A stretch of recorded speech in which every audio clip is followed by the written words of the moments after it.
Welcome back to Business Now. Well, to my mind, politicians seem almost impotent to deal with Australia's lagging productivity. It's the reason our standard of living has dropped alarmingly in recent years. It's why Australian competitiveness lags. The Reserve Bank says it's one reason it can't cut rates more quickly. So here's RBA Governor Michelle Bullock yesterday in her press conference, referencing it yet again and saying Donald Trump's tariffs could make things even worse. We do know that some countries will be more affected than others, and particularly countries that put on tariffs, they will experience rises in price levels to the extent that production now is going to take place domestically, possibly in less efficient industries, then that will impact supply, so that's potentially going to impact productivity over time. These are longer run impacts. So there's going to be longer run impacts of this trade war.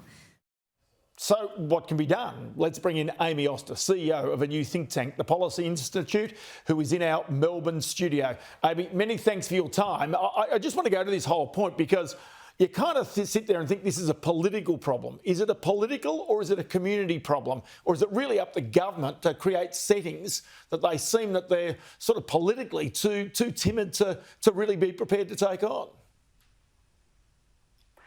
I think it's a great question, Ross, and I think you've hit the nail on the head. I mean, we look to government and to politicians for a lot of the answers. It is government's role to set the rules about how our markets and our economy work. It is up to government to enforce those rules and to kind of provide those guidelines and those guardrails. But there is a lot for the business community to do. Ultimately, it's the market that determines productivity, and companies have a big role to play.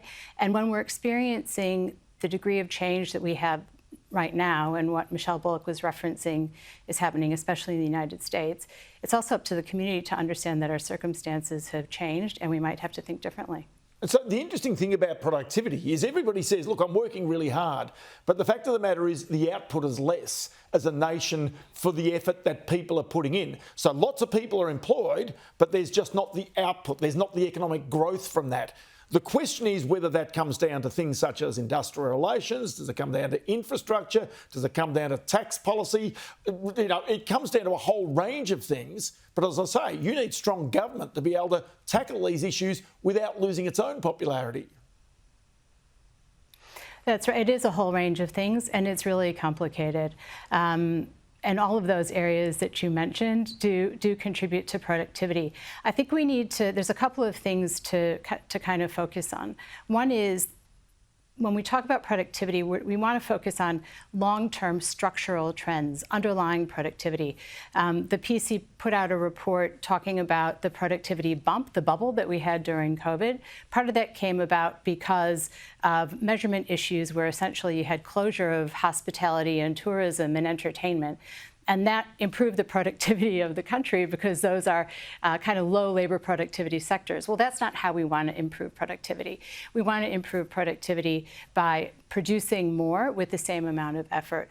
We have a very strong labor market. We have pretty much full employment. We have very high labor force participation. We have more hours worked than ever, and we are growing. But it would be nice to be able to get more juice from the fruit that we're squeezing.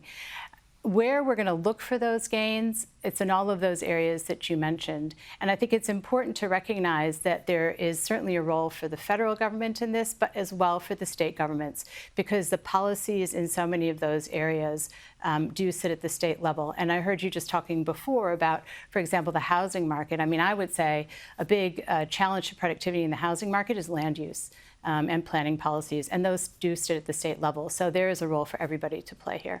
There's one other issue here, and that is that productivity is also equated with competitiveness. In other words, if you can improve your productivity, you can also improve your competitiveness when you're trying to compete either with imports or when you're trying to go overseas. Now, if people and businesses find that they are making more money on their capital when they invest in America or in Asia, then they're going to move capital and potentially jobs and investment to those countries, which means Australia misses out. Is that a reality? Is that a consequence of poor productivity?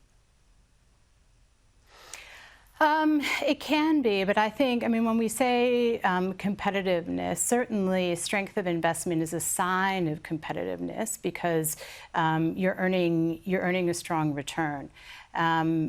Really, our investment markets in Australia are very strong, and capital will look for where there's the biggest growth opportunities. But our track record of investment here, the fact that we've had really strong inflows and a current account surplus for quite a period of time up until recently, those are sort of indicators that actually our markets are quite strong and we are attracting capital. But in terms of competitiveness, where that can come through is in pricing, and that can contribute to inflation. So the competitiveness of the economy is really important. And I think one of my board members, Peter Harris, the former chair of the Productivity Commission, gave an outstanding speech recently where he talked about issues of competitiveness being we've kind of gone to a space where we're focusing on what is not competitive instead of thinking proactively about where do we want to find more competitiveness. Yes. So how would we find more competitiveness in our supermarket sector? How would we find more competitiveness